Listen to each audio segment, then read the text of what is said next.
지금까지 이제 PC 게임을 하면서 아주 뭐 고전 게임은 좀 제외하고요. 그 다음에 비교적 이제 최근에 플레이했던 게임 중에서 기억에 남는 게임을 몇 개 얘기를 좀 해보려고 합니다. 첫 번째는 이제 다키스트 던전인데요. 난이도가 좀 높기로 좀 유명한 게임인 것 같아요. 근데 이제 어렵기만 하면 이제 안 하겠죠. 근데 나름 뭐 또 전략적인 요소도 좀 많이 있어가지고 재밌어요. 해보면 재미도 있고 하더라고요. 저도 해보니까. 그래서 이제 근데 처음에 그래픽을 보고는 이제 별로 이게 호감이 가는 게임은 아니었어요. 그래픽은 별로 그렇게 마음에 안 들었는데 직접 이제 게임을 플레이를 하게 되면 그래픽이 이제 문제가 아니고요. 그래픽은 오히려 이제 그 분위기를 좀 살리는 역할을 한다고 볼 수도 있어요.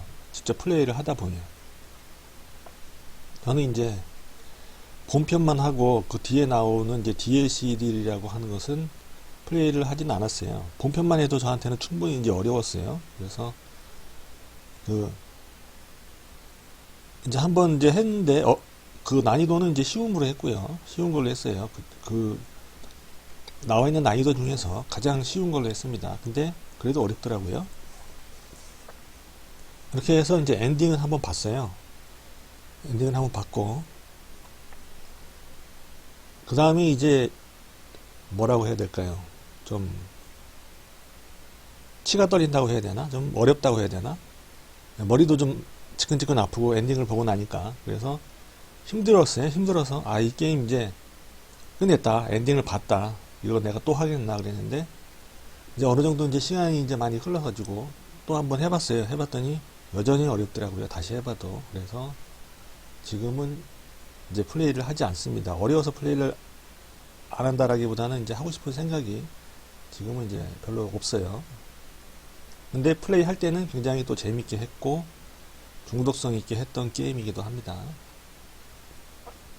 그래서 전 어지간하면 이제 한 번 했던 게임은 다시 또 두 번, 세 번 엔딩을 보는 경우가 종종 많이 있는데 이 게임은 엔딩 한 번만 본 거예요. 재밌게 했는데도 불구하고 그런 게임은 아마 이 게임이 처음인 것 같아요.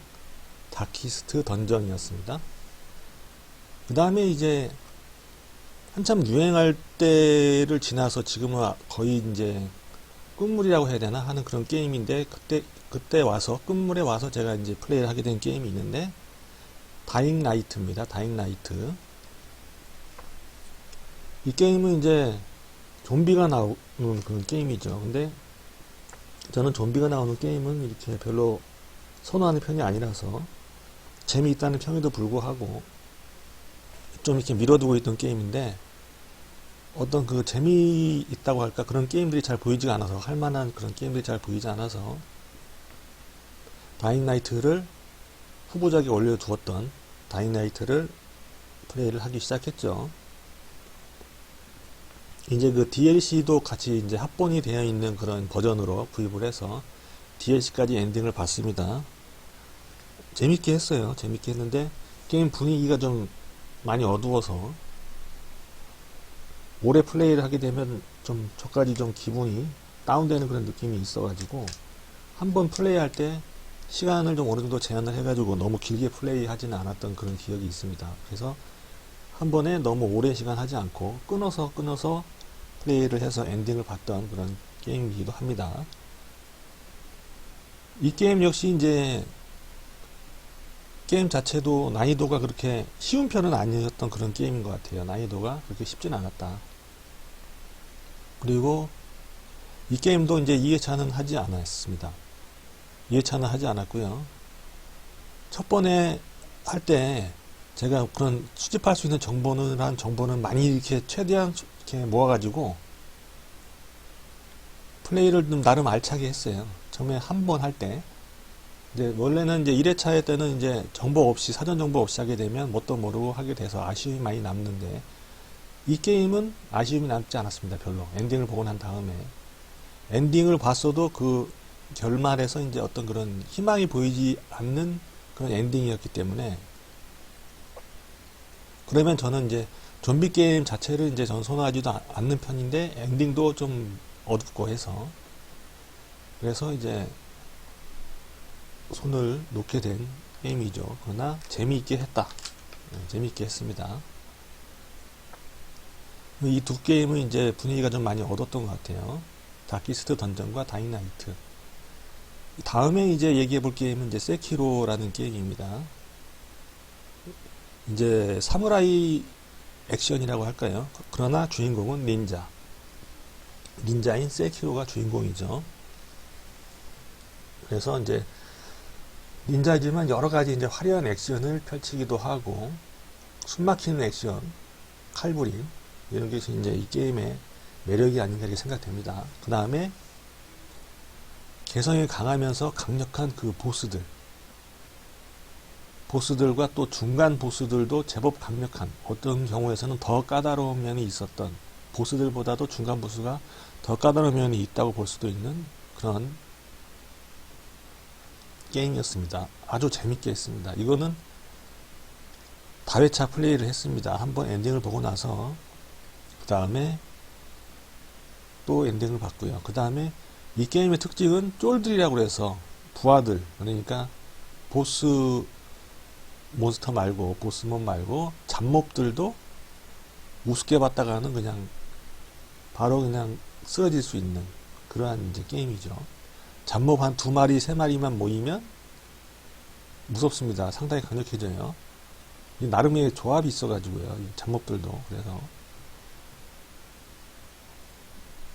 긴장을 놓을 수 없는 그러한 게임이었던 세키로. 그런데 또 그에 반해서 배경은 아주 화려하고 이뻤던, 게임 배경은 아주 화려하고 이뻤고요. 보스들은 적들임에도 불구하고 뭔가 이 매력이 있는 그러한 보스들이 많이 나왔습니다. 세키로였고요. 그 다음에 또 하나 이제 끝으로 엑스컴이라는 이제 게임인데요. 이 게임도 플레이를 아주 재밌게 했고 다회차로 플레이를 했습니다. 여러 번 플레이를 해서 엔딩을 봤습니다. 주 내용은 외계인과의 사투로 해서 지구를 지키는 그런 내용이죠. 이제 엑스콤 2편을 저는 이제 플레이를 했는데 엑스콤 1도 플레이를 했습니다. 엑스콤 1도 플레이했고 주로 이제 얘기를 해보고 싶은 것은 여기서 할 얘기는 엑스콤 2에 관한 얘기입니다. 저는 이제 DLC가 이제 합본된 버전으로 했습니다. 그래서 그 선택된 자들이라는 그 적이 나오거든요. 이 적들이 참 인상이 깊었던 그런 게임이기도 하고요. 그 다음에 이 적들, 선택된 자들 이외에도 굉장히 강력한 보스급 몬스터가 있습니다. 이 보스급 몬스터를 잡게 되면 이 보스급 몬스터가 가지고 있던 능력을 활용해서 이제 그 장비를 제작을 할 수가 있다는 점이 참 매력적이었고요. 그래서 그 보스들과 그 다음에 이제 선택된 자들은 선택된 자들을 하나씩 처치했을 때 선택된 자들이 가지고 있던 사용하던 무기를 뺏어서 쓸 수가 있죠. 굉장히 강력하죠. 게임 밸런스에 영향을 준다는 말이 있을 정도로 굉장히 강력한 무기고 좋았습니다. 그 무기를 가지고 있을 땐 든든했죠. 그 무기를 가지고 작전을 수행할 때는 아주 든든했다. 그 다음에 이제 보스급에 해당하는 그런 몬스터들이 있습니다. 이 변이를 일으켜가지고 어떤 실험을 통해서 변이를 일으켜서 아주 그냥 그 강력한 능력들을 갖추게 된 그런 이제 몬스터들이 있거든요. 외계인이라고 해야 될지 아주 그 강력한 외계인들 있었어요. 또 그래서 그 외계인들에 지우면 그 능력을 또 뺏어서 쓸 수 있는 장비를 갖출 수가 있었다는 점, 이런 점들이 재밌었던 것 같아요. 기본 자체도 재밌습니다. 그래서 90%가 넘는 그런 명중의 확률을 가지고도 빗나갈 수 있다는, 99%도 방심하지 말아라, 99%에 맞춘 확률이 있어도 방심하지 말아라, 1% 때문에 빗나갈 수 있다 하는 게임이었습니다. 이 게임이 그런 걸로 좀 되게 악명이 높았다고 할까요? 그런 게임이었어요. 근데 저는 이제 빗나가는 것은 당연하다고 그냥 아예 생각을 하고 포기를 하고, 빗나갔을 때는 어떻게 할까까지 고려를 하면서 게임을 했기 때문에 그렇게 뭐 욕을 했다거나 그런 경우는 별로 없었던 것 같아요. 그래서 빗나가서 힘이 들었지만 그에 대한 대책까지도 대부분 고려하면서 플레이를 했기 때문에 다른 사람들만큼 그렇게 열받거나 했던 건 아니었던 것 같아요. 예, 이렇게 해서 기억에 남고 재밌게 플레이했던 게임들, 다는 아니더라도 몇 가지 이렇게 정리를 해가지고 한번 얘기를 해봤습니다. 참고하시기 바랍니다.